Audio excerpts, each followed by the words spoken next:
This episode of The Confession discusses mental health issues, including self-harm and suicide. If you find these subjects troubling, please take care while listening.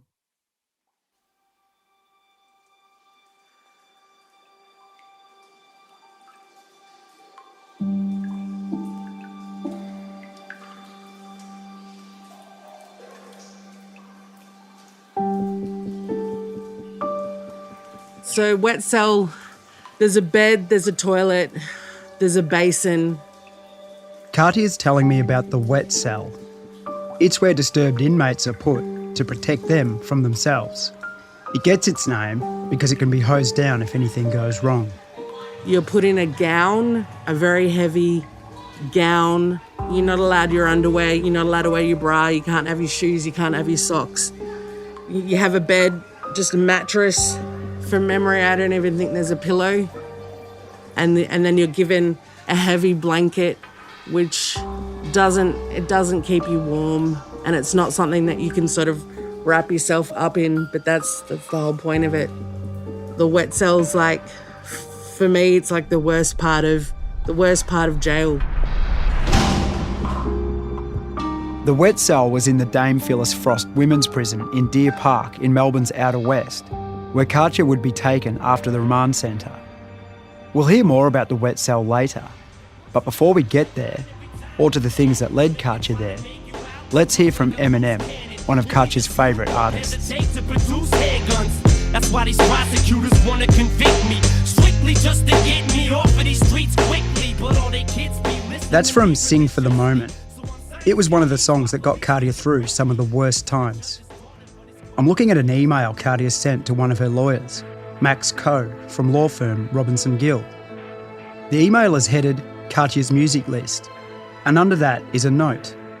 Here is a list below of artists, name of their album and song titles that came from the artist albums that I listened to during my incarceration. Listed are song selections from Eminem's The Eminem Show, Nicki Minaj's Pink Friday, and Cardi B's Invasion of Privacy. In the years that unfolded after Katia's arrest in Adelaide in 2016, they would be her soundtrack and her survival kit.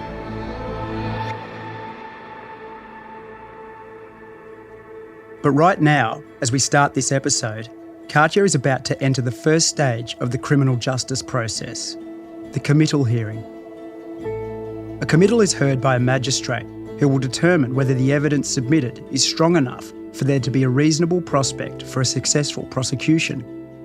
If you're lucky, or if the magistrate deems it unlikely that a trial would be able to prove guilt beyond a reasonable doubt, that will be the end of it. But this was never likely with Katia. Remember, her DNA was all over the murder scene. She'd failed to report a crime and had lied about ever being at Eliah Abdelmesser's house, and then moved interstate soon after. It looked less than great. Even before the committal hearing, Katia's early confidence was fading to doubt. Here's what she said to one of her sisters during a recorded phone call from prison. And here I was thinking, all will get sorted out, they'll find out I'm not guilty, and I'll get to go home before the end of the year, you know? Well, no, I was just kidding myself. I'm Richard Baker, and this is episode 4 of The Confession.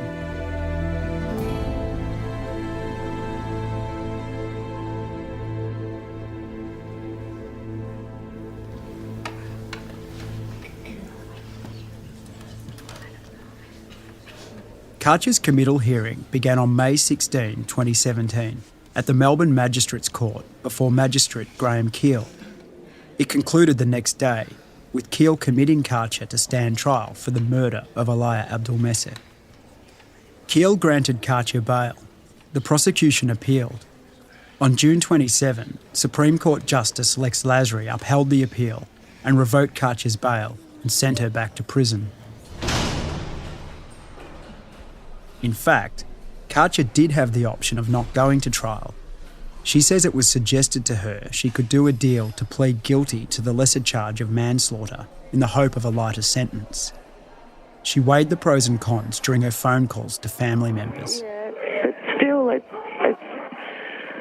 damned if I do, damned if I don't. I don't want to plead guilty to murder because I didn't murder the person, and I don't want to plead guilty to manslaughter because I didn't hurt the person Like, either way, I feel like I've got to lie to get a lesser sentence. I can't process it in my head. That's where I'm torn between, like, okay, if I plead not guilty to murder, which is the way I want to go, then the prosecutor's got enough evidence to put me away for 20, 25 years. But if I plead guilty to manslaughter, then that could lessen my sentence. It turns out Katia was not the only one with concerns about the upcoming trial. A week after Katia's May 2017 committal, the detective leading the case against her, Joshua Renfrey, sent an email to his homicide squad predecessor, Warren Ryan, who was responsible for the 2005 investigation into Eliah's death. Ryan was now serving with Queensland Police. Renfrey and his team had reason to feel optimistic about their chances of at last seeing Eliah's killer behind bars. But there was a potential snag. 3 years later, Katia's barrister, Dermot Dan QC, would go on to read the email out loud to Ryan from the witness box. I'm suggesting to you, Mr. Ryan, that Joshua Renfrey, the current informant, emailed you in these terms on the 22nd of May 2017. Okay, no dramas. I've just finished the committal for Piliotis. Defence have jumped all over Sue Reddy as the alternate suspect. I was just hoping to pick your brain over any inquiries or avenues that were undertaken that excluded her as the offender. Obviously, her DNA was not at the scene and she's partially alibied by her associates staying at the hostel. Just trying to negate her confession to her worker and explain it. Thanks, Josh. Dan asked Ryan if he remembered that email. I recall receiving emails from him, not that particular one, but yes, I recall receiving emails and replying to them. Dan then refreshed Ryan's memory by reading out Ryan's reply to Detective Renfrey. From the sounds of it, Ryan had given a good deal of thought to all the ways in which Sue Reddy's confession might get in the way of a successful prosecution case against Katia. Hi, Josh. As you know, it's not an unusual defence to give the jury an alternate suspect. In this case, I believe it's a good defence to raise. Susan Reddy was a good suspect because she was missing from her care house around the time of the offence. She was staying in Kew. She was drinking all weekend. She knew the deceased, and there is evidence she had been to his house, and she was seen getting into his car on a previous occasion at Safeway. She was quite likely prostituting herself to him for drinking money, which is something she told us. She was the only suspect who was formally interviewed and can't really deny it because she can't recall what she does when she's drunk. Her clothing also went missing that weekend, which her alibi witnesses claim they washed. Her alibi witnesses were field contacted in St Kilda early on the Sunday morning from memory, so can't say they were with her the whole time. One of the things that becomes clear once you enter the judicial system is that words like truth and justice are far from absolute. They're really ideas designed to contain and quantify some of the most slippery and human of processes. Memory lapses, half-truths, dreams, wishes, and outright lies. And while lawyers and judges work to navigate the gaps between fact and fiction, science and human nature, they know that for all their systems and protocols, these gaps are sometimes unnavigable. In the end, justice is a system designed not to find the truth, but to minimise doubt, or at least contain it within a sphere designated as reasonable. But in the case of the Crown versus Piliotis, right from the start, doubts started to grow and multiply. And over the coming years, they would push Katia and the Victorian legal system to the limit.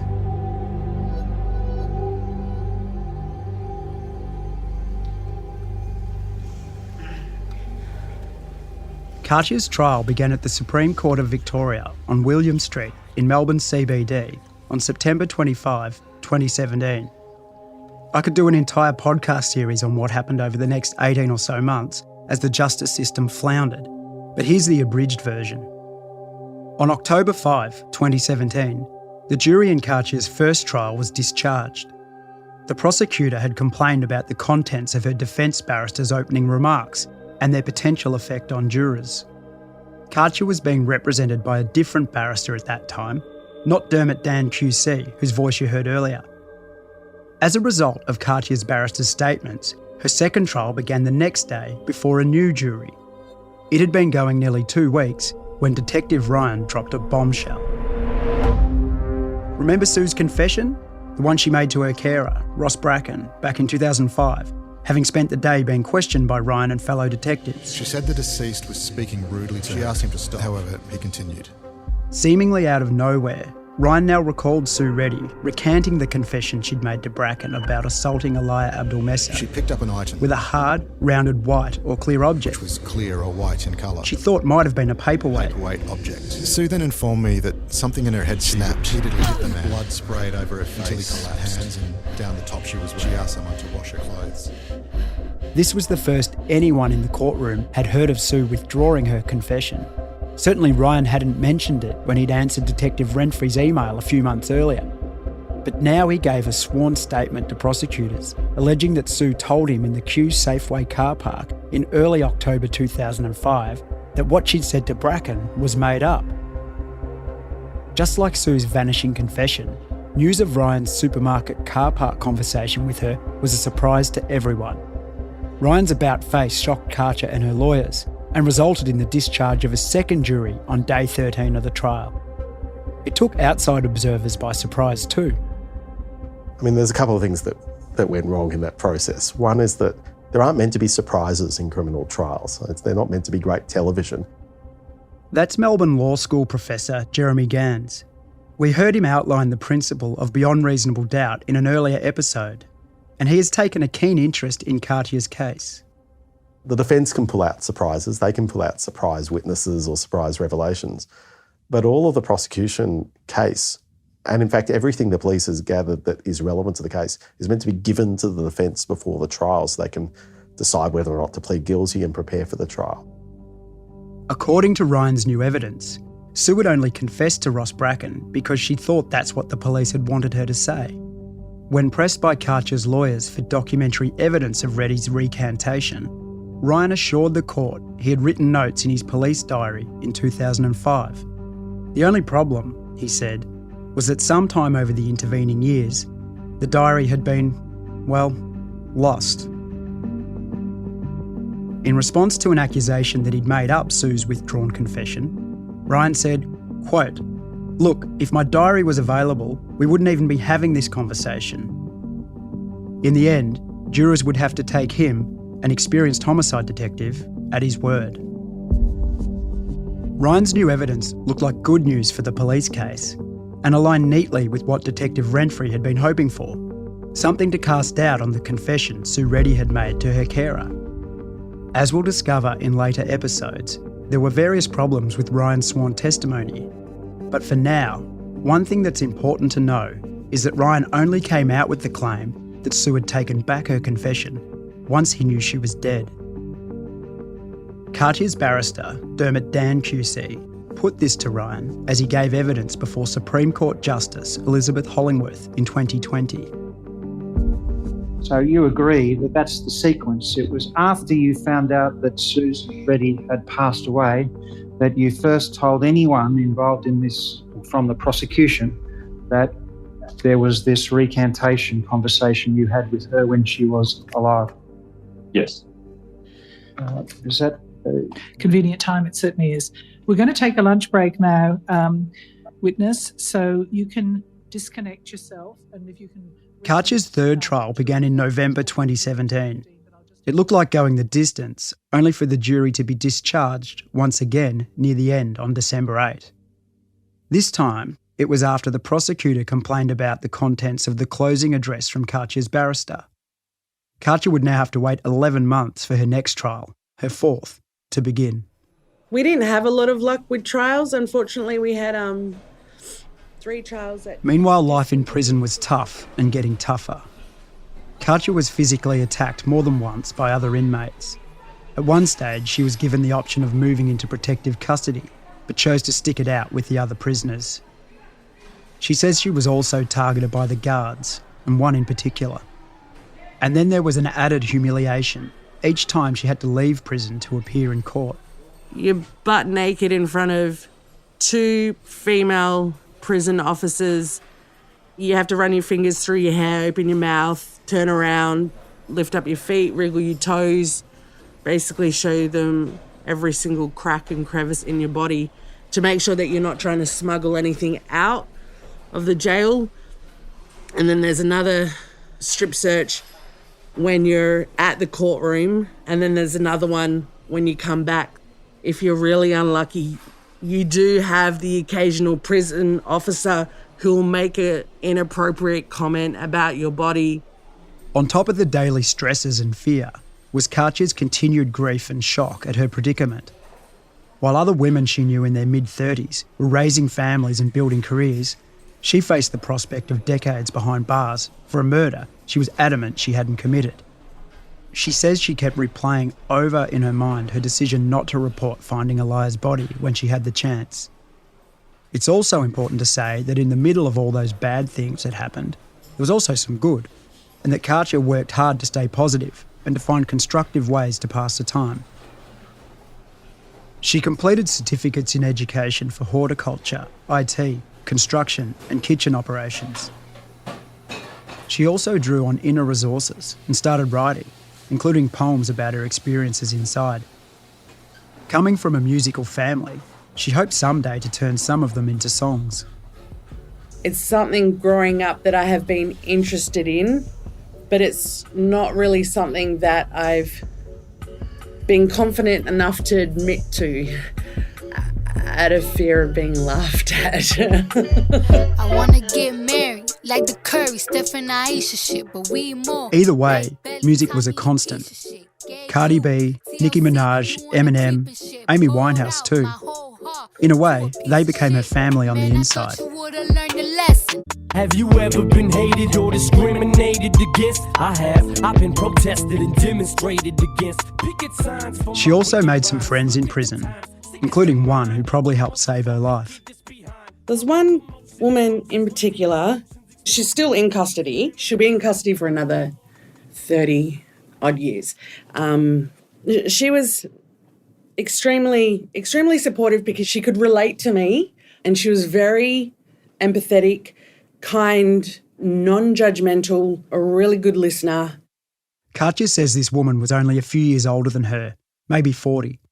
She didn't say what she was in for. She has an incredible strength about her.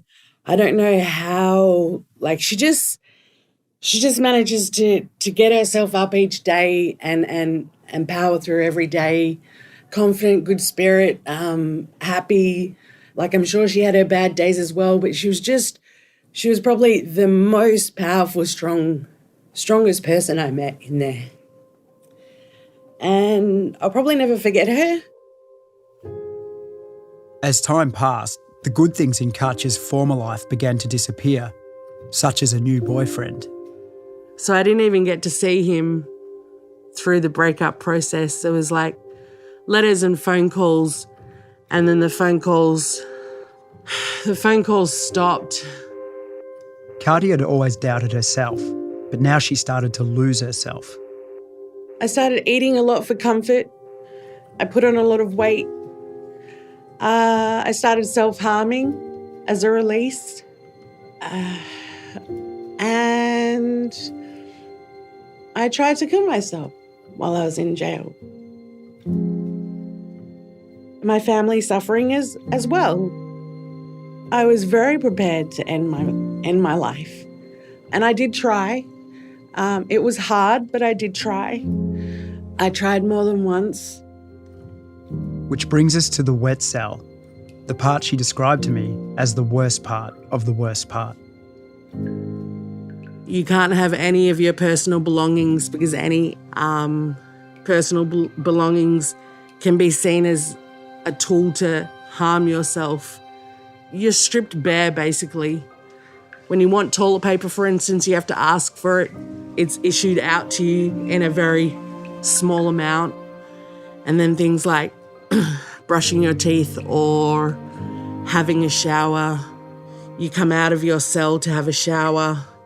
So you've got a camera in your cell so they can watch you at all times. Katia was in and out of the wet cell more than once. I won't go into the details because frankly they're too distressing. But she found herself stuck in a spiral of self-harm and deteriorating mental health. If I was to draw attention to it, if I was to seek medical advice, if I was to let someone know, then it would be documented. It can also sometimes lead to going into a wet cell. When I tell people about Katia's experiences in prison and her aborted trials, they often say stuff like, "No, are you serious?" Then they sometimes ask me, "But did she do it?" Of course, the only person who can ever know the truth is Katia. But yes, it's a question I've asked myself. I can't say for sure, but after spending hours talking with her about her experience, I have to say I believe her.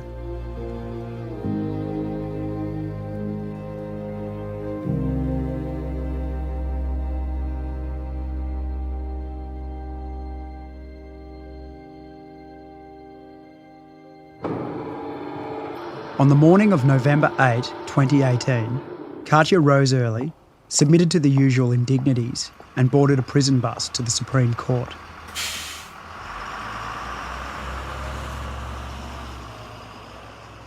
Presiding over the trial was a highly experienced judge, Paul Coughlin.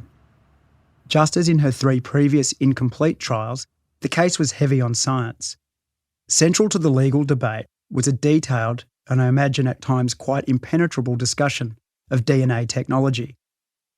We don't have a transcript, but our producer, Julia Carr-Katzel, asked forensic scientist Professor Dennis McNevin from the University of Technology, Sydney, to give us a quick primer. So biological evidence is something from the body. So it could be a hair, could be sweat that's been deposited, it could be a blood stain, it could be saliva, anything that's got a biological origin. McNevin, whose wide-ranging career has included doing laboratory work on behalf of the Australian Federal Police, explained why DNA, the molecule inside cells that bears the unique genetic material for all known organisms, is such a strong form of evidence. It's called the gold standard, or unofficially, because it provides a very high likelihood, if there's a match, that a particular individual might have been a donor to a particular DNA sample that's collected from a crime scene. So it's powerful because the strength of the evidence can be quantified. We can give what's called a likelihood ratio, which is a representation of the strength of the evidence. And that can be done for DNA in a way that's not possible for many other forms of evidence. So I can understand why police would follow a DNA lead. It can be very powerful evidence in court. The other factor that may have been influential was that confessions have been known to be wrong. In fact, criminal law expert Professor Gans made the same point when I spoke with him. You should be careful about confessions, especially from someone who might have a vulnerability or a disability or something like that. Even so, there was something he found puzzling about the matter of Sue's confession to her carer. The focus in this case on the second question of whether she retracted that confession is really weird, because lots of people who give confessions later on retract the confessions. And usually the police's claim is, well, it's the retraction that's the lie. And it's rare for the police to say a retraction negates a confession. It doesn't. It just creates a further argument.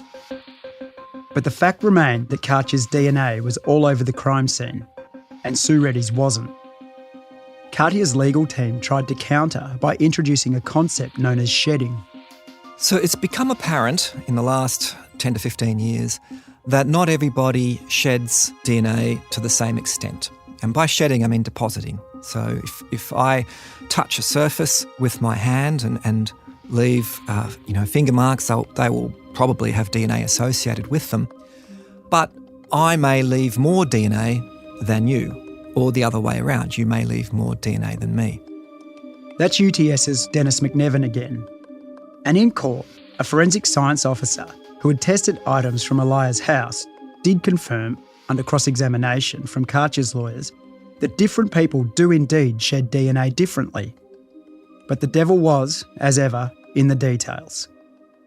At one point, while the defence were cross-examining the forensic scientist Stephen Fowler over whether anyone had photographed what might have been a single bloody fingerprint near the lock of Eliah's front door, it all apparently got too much for Justice Coughlin. He exclaimed out loud, "Oh, I don't know. This is even more boring than the other bits of it. But go on." But the defence also raised concerns of their own about the DNA evidence, or in some cases, the lack of it. Remember Sue's blood-stained sneakers taken by detectives from a Kew boarding house? They were never tested to determine whose blood was on them and had since disappeared. The used condom in Eliah's bedroom hadn't been swabbed either. If it had, might it have returned a trace of Sue's DNA? We'll never know that either. These were some of the doubts the jury would have to consider in order to reach a decision. I'd sat through a number of trials.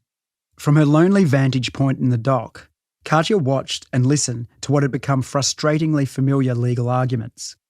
There was a lot of information I had to listen to, a lot of witness statements for various legal reasons and for various good reasons. I wasn't ever able to comment on what other people said. I wasn't able to call out witnesses on the information and say, hey, that's not right. Like, that didn't happen. Unfortunately, I wasn't. My legal team were my voice, and they were great, although it was really, really hard to sit through and listen to what other people were saying about me. Detective Ryan and others, including Wayne Newman and Tim Argall, all gave evidence for the prosecution, playing down Sue Reddy's potential as a viable alternative suspect. Ryan went into great detail about the circumstances in which Sue had backtracked on her story about hurting Eliah. Justice Coughlin himself said to the jury in relation to the DNA evidence that if there was an alternative suspect or suspects, they did not happen to leave any DNA or fingerprints at the scene.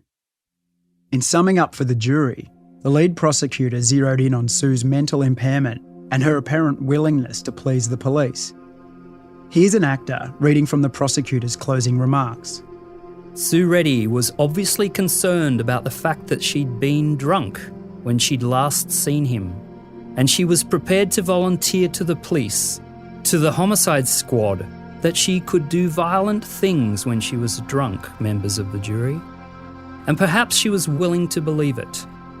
But if you look at everything else she said in the interview, it's very clear that she had no memory of ever having done anything to Mr. Abdelmessa. Katia's barrister for this trial, Richard Edney, reminded the jury that, unlike Katia, Sue appeared to have a clear motive. She had reason to be angry with Eliah, given his sexual demands and refusal to pay her extra for acts she disliked performing. Sue had also admitted to picking up something heavy and hitting Eliah. Susan Reddy has detailed a motivation. She's chronicled how she feels towards this man, how he made her feel powerless. And when you look at this crime scene and the extent of the violence, this is clearly a crime of some type of passion. And you can see it in the scene. There are multiple weapons, at least 2 sites where violence has been inflicted. You have the man's tracksuit pants off. We know that there was this arrangement between them. And if we're talking about a motive in this case, you appear to have it there in what she told the police. Before he closed Katia's defence, Edney, who's being voiced by an actor, reminded the jury of their solemn undertaking in sitting in judgment on a fellow human being. It's one of the most important jobs in life. Very soon, the baton's going to pass to you, and you're going to be sitting in judgment of Miss Piliotis. A criminal trial, as I said to you at the start, was not a search for the truth. You're not investigators or gap fillers. You don't speculate. You act on the evidence. You also, in a case like this, need to exclude all reasonable hypotheses consistent with innocence. And you have before you, do you not, Susan Reddy?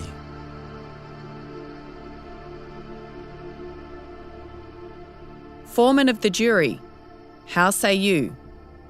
After 5 days of deliberation, the jury returned on December 17, 2018, to deliver a verdict.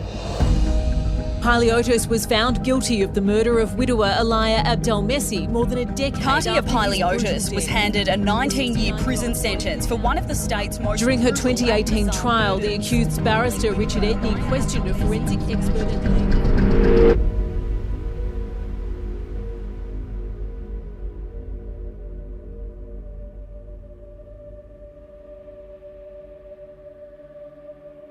Ms. Piliotis presented as a severely withdrawn and depressed individual.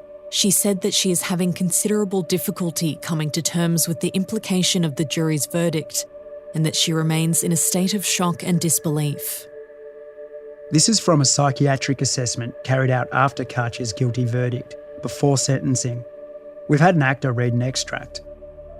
Ms. Piliotis expressed a profound sense of unhappiness. She said that she finds her circumstances close to intolerable and that she feels hopeless at the prospect of a lengthy jail term, which she expects she will soon receive. Ms. Piliotis noted that she continues to be beset by intrusive suicidal thoughts. At a deeper level, Ms. Piliotis' self-esteem is poor. She repeatedly referred to her stupid decisions, her poor choices, her unworthiness for anything better than she has, and her sense that she had made no positive contribution to her family, the community, or the planet more broadly. I gave up hope. It got to a point where I was saying to myself that I'd rather die than be in custody, be in jail for something I didn't do, for something that's so bad. Having spent time with Katia over the past year, she strikes me as someone who, for many different reasons, lacks faith in herself. I think she's been this way much of her life. When she finished high school, she didn't tell her family her true Year 12 grades for years because they didn't measure up to what her siblings had achieved.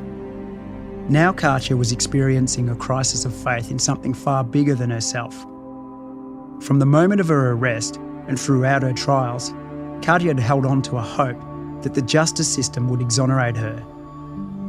But now she lost her faith in the system itself. I don't think the justice system is fair.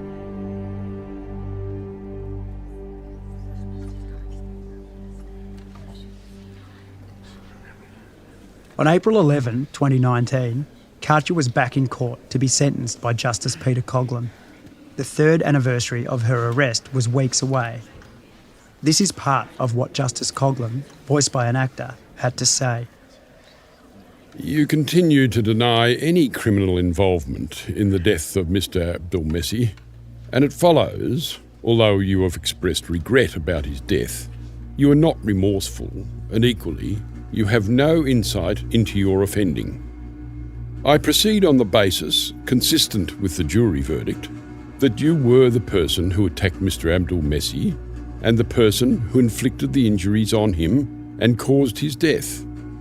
That attack in his own home was both brutal and sustained. The trial was conducted on your behalf on the basis that the murder might have been committed by Susan Reddy because she had confessed to it and her so-called alibi was inadequate. Susan Reddy is now deceased. The case in which she was the alternative murderer was put solely on the material which had emerged at the time and which ultimately was rejected by the homicide squad. One suspects that rejection was mostly on the basis of the DNA evidence and an assessment of the capability of Ms. Reddy to have committed the crime. That analysis did not give rise to a reasonable doubt in the minds of the jury. It was always going to be a very difficult task. Katia Piliotis, for the murder of Eliah Abdulmessi, you are sentenced to be imprisoned for 19 years, and I fix a non-parole period of 15 years and 6 months before you will be eligible for parole.